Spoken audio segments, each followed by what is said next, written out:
Bismillahirrahmanirrahim. Assalamualaikum warahmatullahi wabarakatuh.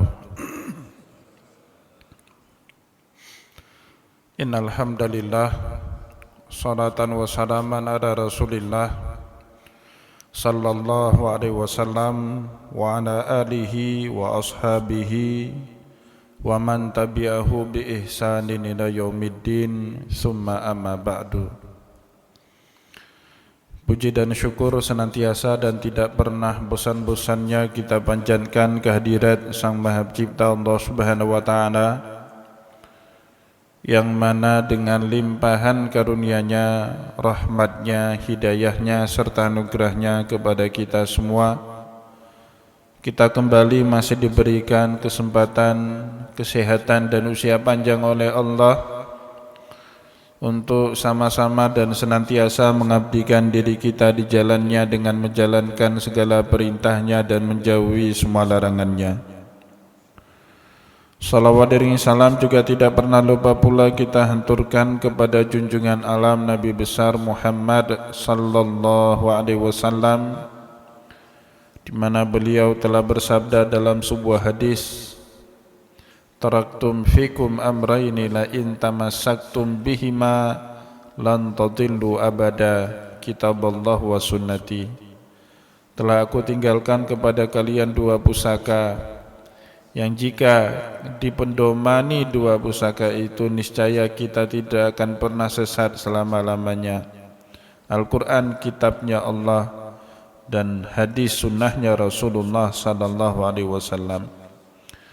Semoga Bapak Ibu kaum muslimin dan muslimat yang dimuliakan oleh Allah, pertemuan kita pada subuh kali ini bisa menjadi wasilah bagi kita semua untuk kembali bisa mempendomani sunnah Rasulullah sallallahu alaihi wasallam. Amin ya rabbal alamin. Bapak Ibu kaum muslimin dan muslimat yang dimuliakan oleh Allah, mari pada kesempatan subuh yang barokah ini, sambil kembali kita niat iktikaf di rumah Allah, kita kembali melanjutkan pengajian hadis kita dengan kitab Sahihul Bukhari karya Imam Muhammad bin Ismail bin Ibrahim bin Mughirah bin Bardizbah Al-Bukhari rahimahullahu ta'ala anhu. Dan insyaAllah pada subuh kali ini kita akan masuk ke dalam pembahasan bab ke-33 pada Kitabul Iman, kitab yang kedua, kitab yang membahas masalah iman, di dalam bab ke-33, bab ziyadatul imani wa nuqsanihi, bab iman itu bertambah dan juga berkurang. Ya, di dalam akidah kita Ahlus Sunnah wal Jamaah, mayoritas atau jumhur ulama sunni Ahlus Sunnah wal Jamaah berkeyakinan yang namanya iman itu yazid wa yanqus, dia itu fluktuatif, kadang dia yazid bertambah. Dengan apa dia bertambah? Yazidu bit ta'ah, bertambah keimanan seseorang dengan bertambahnya ketaatan dia kepada Allah Subhanahu wa Ta'ala. Dan juga sebaliknya, dalam waktu yang lain boleh jadi iman kita itu wa yanqus, berkurang. Juga para ulama mengidentifikasi kurangnya iman seseorang wa yanqusu bil maksiyah, kurangnya iman seseorang itu gara-gara dia melakukan perbuatan maksiat. Ini yang dipedomani, ini yang diyakini oleh mayoritas ulama Ahlus Sunnah wal Jamaah, kecuali Imam Abu Hanifah. Imam Abu Hanifah itu punya posisi yang berbeda dengan jumhur dalam masalah ini.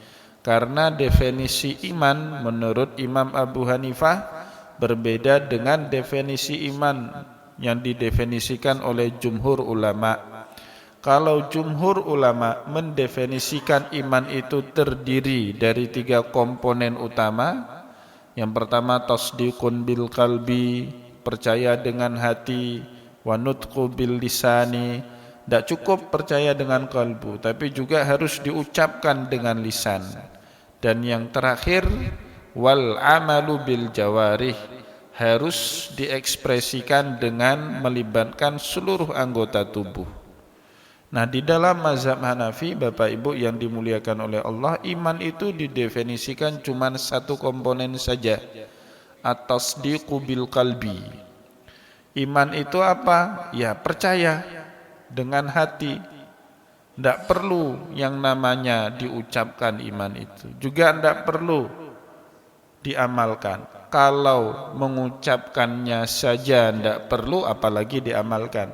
Bimujarradi tasdiq, semata-mata seseorang sudah percaya dengan kalbunya kalau Tuhan itu esa, Muhammad itu utusan Allah, Al-Quran itu kitab sucinya, para malaikat itu ada, hari akhir juga ada sebagai hari pembalasan, maka orang tersebut sudah dikatakan beriman.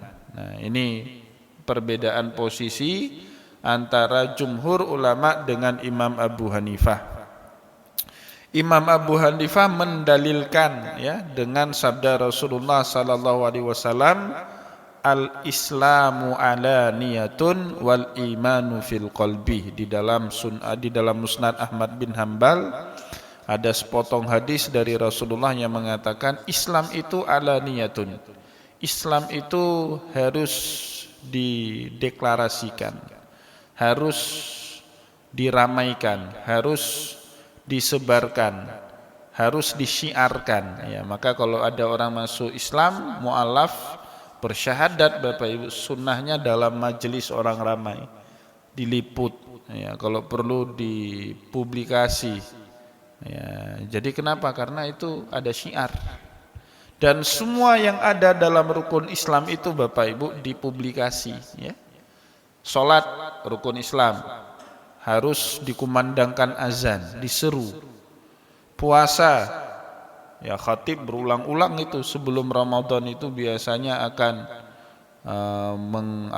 mempublikasi, mengendorse, ya, mengajak umat Islam untuk berpuasa. Zakat juga seperti itu. Jamak kita lihat di jalan-jalan di kota Banda Aceh, Baitul Mal pasang pamflet bayar zakat. Ya, memang seperti itu. Apalagi haji, Bapak Ibu. Kalau sudah musim haji, apalagi IPHI ya, IPHI taruh pamflet di mana-mana, ayo manasik haji. Memang seperti itu. Tapi iman tidak untuk dipublikasi. Iman itu dalam hati, menurut Imam Abu Hanifah berdasarkan hadis tadi. Maka oleh sebab itu, Bapak Ibu, nambahnya iman seperti yang didefinisikan oleh jumhur ulama, yazidul iman bil ta'ah. Iman itu bertambah dengan ketaatan. Itu kan ekspresi. Jadi bagaimana cara menambah keimanan? Banyak sholat. Bagaimana cara menambah keimanan? Berpuasa banyak, rajin bayar zakat, pergi berhaji kalau kita mampu. Itu ekspresi dalam amal sehari-hari. Maka karena itu tidak masuk dalam definisi iman, wajarlah di dalam mazhab Imam Abu Hanifah mengatakan iman itu tidak bertambah, iman itu tidak berkurang, karena dia tidak masuk ekspresi melaksanakan perintah. Itu bagian daripada iman. Iman itu mujarradut tasdik, semata-mata kita percaya, maka kita sudah dikategorikan orang yang beriman. Ini kan banyak, Bapak Ibu, saudara-saudara kita yang enggak pernah sholat. Nah, itu debatnya di situ. Apakah mereka imannya bertambah atau berkurang? Kalau dalam mazhab jumhur, iya. Orang muslim percaya kepada Allah, percaya kepada Rasul, tapi tidak pernah sholat, tidak pernah puasa, tidak pernah zakat. Dia orang beriman, tapi imannya tipis dalam kadar minimal. Tapi menurut Imam Abu Hanifah, dia dalam keadaan beriman, seperti itu. Tidak bergantung kepada amalan, dia tidak akan dikafirkan karena tidak pernah sholat. Ya, dalam akidah Ahlussunnah ini berbeda dengan Khawarij ya. Orang Khawarij, Bapak Ibu, orang yang enggak sholat itu kafir. Al-ahdu bainana wa bainal kafir wal musyrik tarkus sholah. Perbedaan antara kita dengan orang kafir dan musyrik itu kerjakan atau tidak kerjakan sholat. Dalam mazhab Ahlussunnah wal Jamaah, seorang muslim yang meninggalkan sholat tidak dikafirkan secara i'tiqad, tetapi orang itu kafir secara nikmat, ya, berkurang imannya, ya, kalau dalam pendapat jumhur atau mayoritas para ulama. Nah, Bapak Ibu kaum muslimin dan muslimat yang dimuliakan oleh Allah, apa yang dijadikan dalil oleh jumhur ulama untuk mengatakan al-imanu yazid wa yanqus, kalau iman itu bertambah dan berkurang? Banyak sekali ayat Al-Quran, sabda Rasulullah yang mengutarakan hal itu. Misalnya, ya, dikutip di sini oleh Imam Bukhari sebagai judul bab, wa yazidullahu alladzina ihtadaw huda. Allah Subhanahu wa taala akan menambahkan iman orang yang mendapatkan petunjuk dari Allah Subhanahu wa taala. Wa zidnahum huda wa yazdadal ladzina amanu imanan ma imanihim. Allah akan menambah keimanan orang-orang yang beriman di atas imannya selama ini. Wa idza ma unzilat suratun faminhum man yaqulu ayyukum zadathum hadhihi imana fa ammal ladzina amanu fazadathum imanan wa hum yastabshirun. Ketika turun sepotong ayat dari Al-Qur'an, wa idza unzilat suratun faminhum, maka di antara mereka banyak yang bertanya ayyukum zadathu hadhihi imana, siapa di antara kalian yang bertambah imannya dengan mendengar ayat yang baru turun kepada Rasulullah sallallahu alaihi wasallam. Maka dicirikan oleh Allah Subhanahu wa taala orang yang beriman itu apa? Innalladzina amanu idza tuliyat alaihim ayatuhu zadathum imana, ya. Orang-orang yang beriman itu ciri-cirinya kalau dibacakan kepada mereka ayat Allah, maka mereka akan bertambah imannya kepada Allah Subhanahu wa taala. Nah, maka dalam ayat sebelumnya Allah mengatakan fa ammal ladzina amanu fazadathum imanan wa hum yastabshirun. Orang yang beriman kalau mendengar ayat dari Allah, diberikan peringatan dia untuk mengingat kepada Allah, akan bertambah iman mereka dan mereka akan mendapatkan berita gembira baik di dunia maupun di akhirat. Bapak Ibu kaum muslimin dan muslimat yang dimuliakan oleh Allah, begitu juga firman Allah. Ya, ini masih judul bab, ya. Masih judul bab, wa qala al-yauma akmaltu lakum dinakum. Fa idza taraka syai'an minal kamali fahuwa naqisun. Allah mengatakan al-yauma akmaltu lakum, pada hari di mana agama ini telah disempurnakan semuanya oleh Allah. Maka lanjut Imam Bukhari dalam menjudulkan bab ini, fa idza taraka syai'an minal kamal, pada saat manusia meninggalkan agama yang sudah sempurna ini, fahuwa naqisun, maka pada saat itu muncul kekurangan pada diri kita. Jadi Islam itu Bapak Ibu bukan sekedar agama, bukan sekedar sistem keyakinan, ya, bukan sekedar syariat, tapi lebih jauh daripada itu. Islam itu adalah metode hidup, ya. Kita harus mau, dan bukan hanya mau, tapi wajib menjadikan Islam itu sebagai metode hidup yang membimbing arah kehidupan kita. Jangan Bapak Ibu agama kita Islam, keyakinan kita Islam, tapi metode hidup kita itu bukan Islam, ya.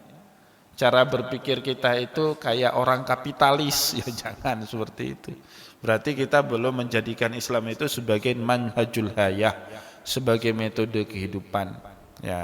Jadi al-yauma akmaltu lakum, agama ini disempurnakan oleh Allah karena agama bukan hanya sebatas sistem kepercayaan yang punya syariat, tetapi lebih jauh daripada itu, dia adalah metode kehidupan.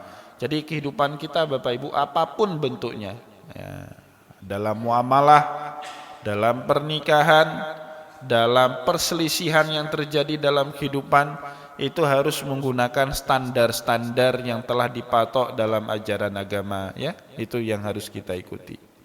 Bapak Ibu kaum muslimin dan muslimat yang dimuliakan oleh Allah, di dalam bab ke-33 ini Imam Bukhari meriwayatkan kepada kita hadis nomor 44,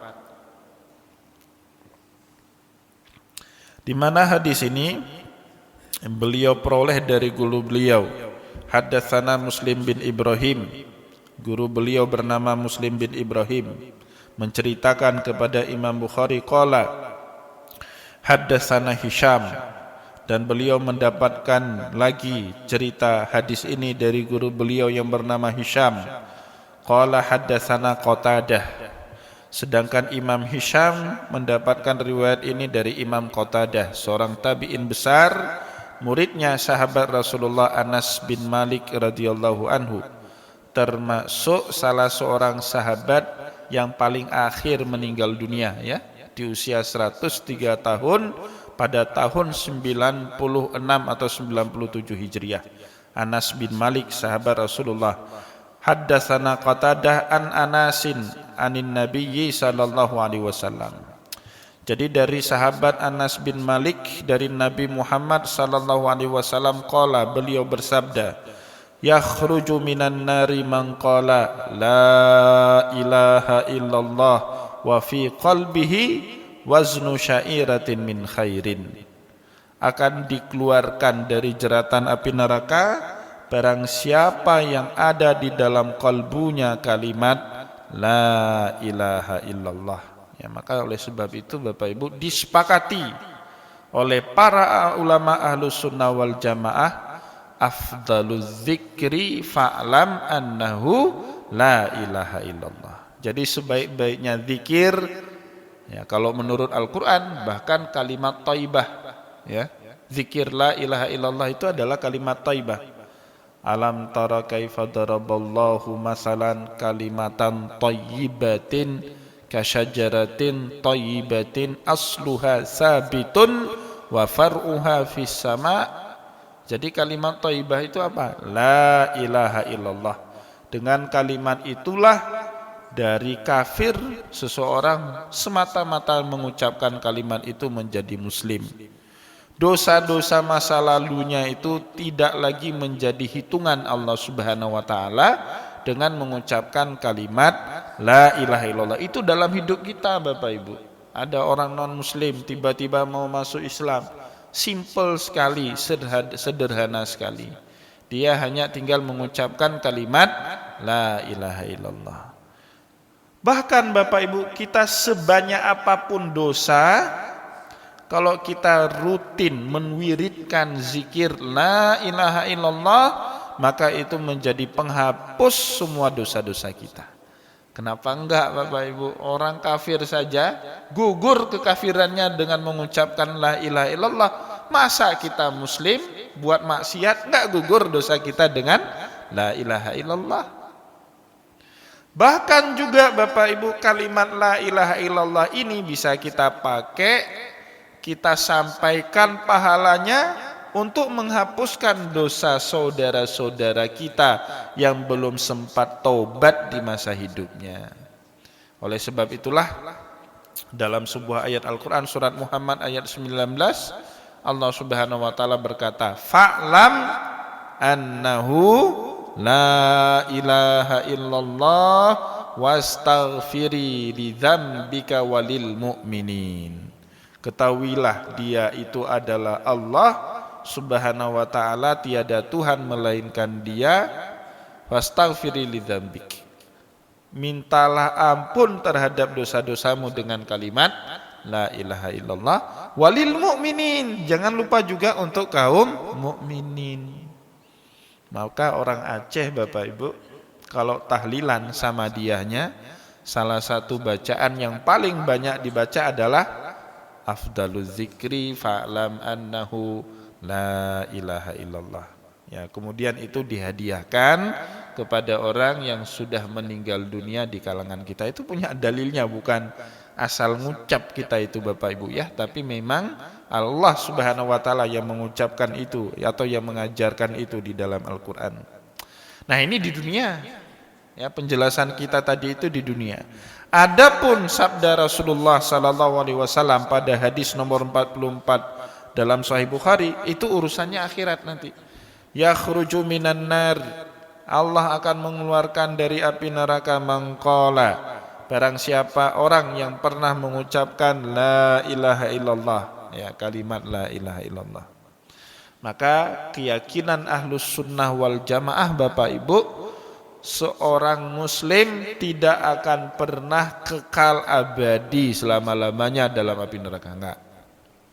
Wah, dia banyak maksiat, benar masuk neraka, tapi dia akan dikeluarkan oleh Allah Subhanahu wa taala dari api neraka karena ada kalimat la ilaha illallah, ya.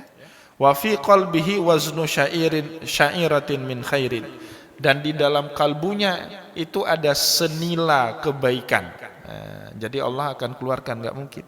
Apalagi Bapak Ibu, apalagi ini menurut hadis yang sahih di dalam Sahih Bukhari dan Muslim, orang di akhir hayatnya sempat mengucapkan kalimat la ilaha illallah, maka seluruh dosa-dosa sebelumnya itu tidak lagi menjadi pertimbangan Allah Subhanahu wa taala. Man kana akhiru kalamihi la ilaha illallah dakhalal jannata wa in kafara wa in fasaqa. Barang siapa yang ucapan di akhir hidupnya itu adalah kalimat la ilaha illallah, maka dia akan masuk ke dalam surga meskipun sebelumnya dia kafir. Wajarnya, maka Bapak Ibu, Rasulullah punya paman sudah terbaring lemas fi maradi mautih, sakit, yang kemudian mengantarkan pamannya Nabi Abu Talib itu meninggal dunia. Dalam keadaan seperti itu, yang diminta oleh Rasulullah sama pamannya itu kan hanya mengucapkan la ilaha illallah. Semuanya nanti ditanggung sama Rasulullah. Kenapa Pak? Wa in kafara wa in fasaka. Orang yang sempat mengucapkan kalimat la ilaha illallah di akhir hayatnya meskipun sebelumnya kafir, udah sirna kekafirannya. Mu'alaf hari ini Pak, sebelumnya dia banyak buat dosa, melanggar perintah Allah, mabuk-mabukan, judi-judian, minum khamar, makan babi, semata-mata mengucap kalimat la ilallah kayaumin waladathu ummuh, seperti dilahirkan kembali oleh ibunya. Apalagi orang yang mau meninggal dunia, nggak punya potensi dia melakukan maksiat lagi kan. Jadi kalau kita detik terakhir Pak hidup la ilaha illallah kemudian kita ucap, setelah itu meninggal dunia kan akhirnya husnul khotimah, tidak sempat buat dosa lagi. Kalau seorang mu'alaf masih hidup setelah dia masuk Islam, punya potensi kemudian dia buat maksiat lagi. Maka wajar sekali kalau Rasulullah dalam hadis itu mengatakan, man kana akhiru kalamihi la ilaha illallah dakhalal jannata wa in kafara. Orang kafir saja bisa masuk surga kalau kalimat akhirnya la ilaha illallah, apalagi kita muslim Bapak Ibu, ya, meskipun dulunya enggak baik. Ya, ini yang kita harapkan. Kenapa Rasulullah sallallahu alaihi wasallam sering sekali berdoa, Allahumma ja'alna min husnil khatimah, ya Allah, anugerahkanlah kami meninggal dalam keadaan husnul khotimah, di akhir hidup bisa mengucapkan kalimat la ilaha illallah. Wa yakhruju minan nari man qala la ilaha illallah, juga dikeluarkan dari api neraka orang yang mengucapkan kalimat la ilaha illallah wa fi qalbihi waznu burratin min khairin, meskipun di dalam kalbunya itu ada sebiji gandum dari kebaikan, ya. Wa yakhruju minan nari man qala, juga dikeluarkan dari api neraka barang siapa yang mengucapkan la ilaha illallah wa fi qalbihi waznu dzarratin min khairin, meskipun di dalam kalbunya itu ada sebiji sawi dari kebaikan. Nah, Bapak Ibu kaum muslimin dan muslimat yang dimuliakan oleh Allah, menarik kalau kita simak hadis Rasulullah yang ada dalam Musnad Imam Ahmad bin Hanbal. Hadisnya mirip-mirip dengan ini, tapi dicerita hadis Imam Ahmad itu lebih heroik lagi. Bagaimana Allah di hadapan khayalak ramai menyelamatkan umat Nabi Muhammad sallallahu alaihi wasallam dengan semata-mata kalimat la ilaha illallah. Kata Rasulullah di hadapan para sahabat, itu menurut asbabul urud hadis tersebut diucapkan oleh Nabi Muhammad sallallahu alaihi wasallam di atas mimbar Jumat. Nah, Bapak Ibu, maka pengajian kami di malam Jumat di Masjid Oman itu sedang membahas tema-tema khutbahnya Rasul. Jadi Nabi Muhammad itu kalau khutbah Jumat temanya apa? Kalau khutbah hari raya Idul Fitri, Idul Adha temanya apa? Khutbah istisqa temanya apa? Ternyata Bapak Ibu, menurut Imam Ibnul Qayyim, Rasulullah SAW kalau Jumat itu tidak pernah ngomong masalah dunia, selalu ngomong masalah kematian, hari akhir. Sampai-sampai kata beliau Imam Ibnul Qayyim, Rasulullah karena kebanyakan bicara tentang hari akhir, kehidupan setelah kematian, suatu hari dipotong sama sahabat, "Ya Rasulullah, engkau tiap hari cerita tentang hari kiamat, mata sa'ah, emang hari kiamat itu kapan?" Tanggalnya kapan itu? Jangan tiap hari itu, ya, kapan itu? Tapi kemudian disanggah lagi oleh Rasulullah. Tidak penting kapannya, madza adatalah. Yang penting apa yang sudah kamu persiapkan untuk datangnya hari kiamat itu. Nah, Bapak Ibu yang dimuliakan oleh Allah, sehingga ulama itu memakruhkan, ya, kalau Imam Ibnul Qayyim makruh tahrim, makruh yang sudah dekat ke haram. Kalau di atas mimbar Jumat itu ngomong dunia. Kemarin Jumat sampai cerita sebahagian jamaah, ada seorang khatib ngomong piala dunia di atas Jumat, di atas mimbar Jumat, Pak, piala dunia. Mimbar Jumat ini, Pak, bukan untuk piala dunia, tapi untuk piala akhirat. Ngomong di piala dunia, ya maksudnya dakwah di piala dunia, ya, tapi nggak tepat, ya. Ada lagi khotib ngomong ekonomi di atas mimbar Jumat, janganlah. Mimbar Jumat ini untuk mengingatkan kita semua kalau nanti ada kehidupan setelah kematian, gitu. Apalagi di musim kampanye, Pak, 2 tahun lagi 2024, jadi mimbar politik mimbar Jumat itu, ya. Ini saran saya Bapak Ibu pengurus Masjid Al-A'la ini, kalau ada nanti 2024 khotibnya gunakan mimbar Jumat sebagai mimbar politik, udah coret, blacklist saja.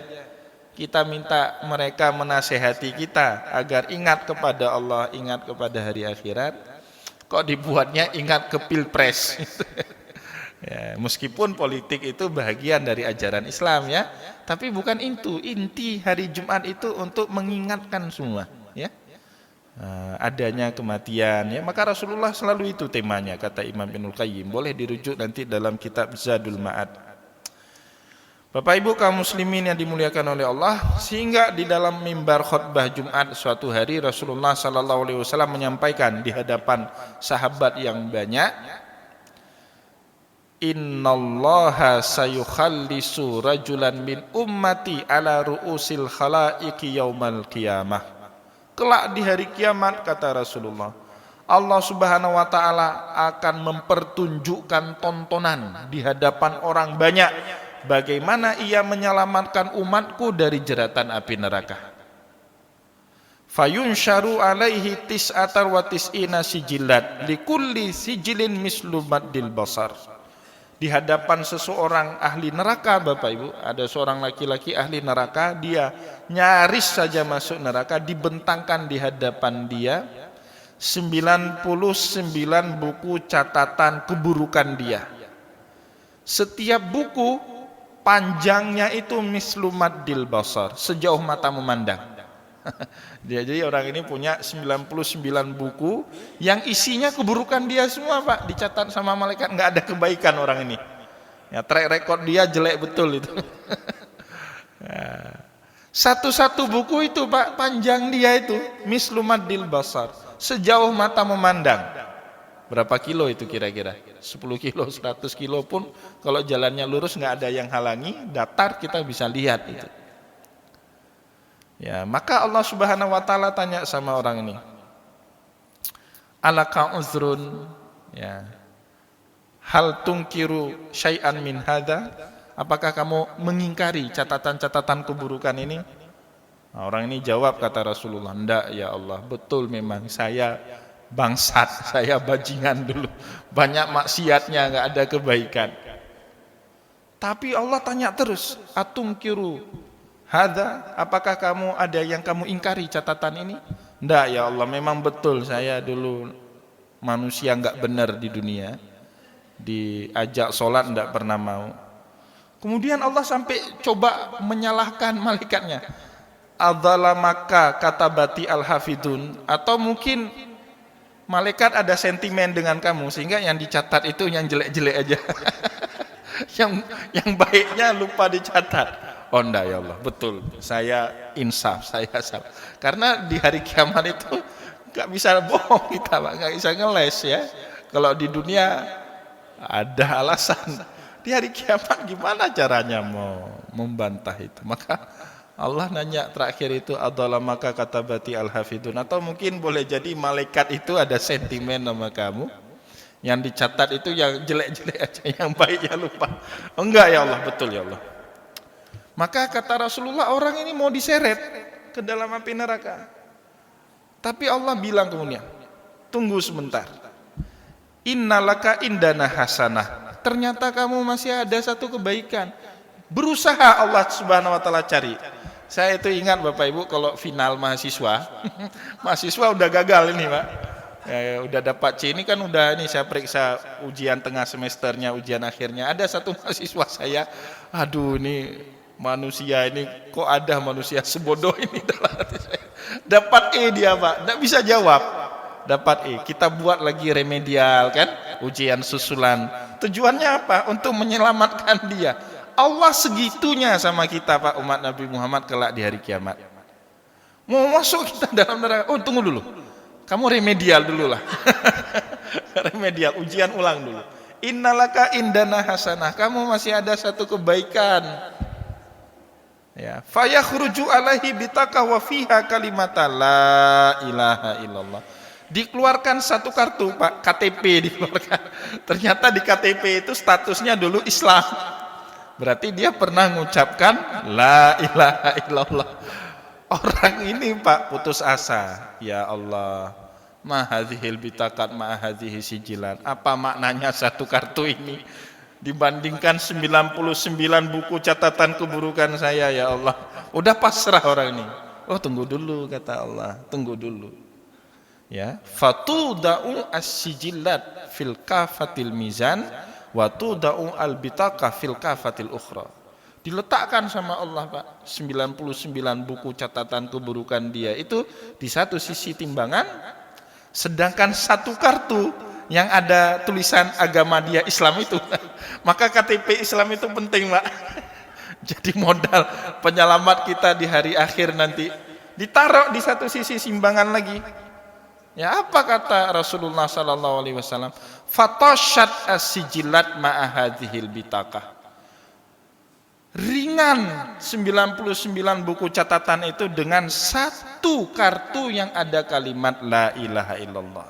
Maka hadis itu kemudian ditutup sama Rasulullah, fala yaskulu ma'a ismillahi syai'un fil ardi wala fis sama'. Tidak ada yang lebih berat di dunia ini dibandingkan dengan nama la ilaha illallah.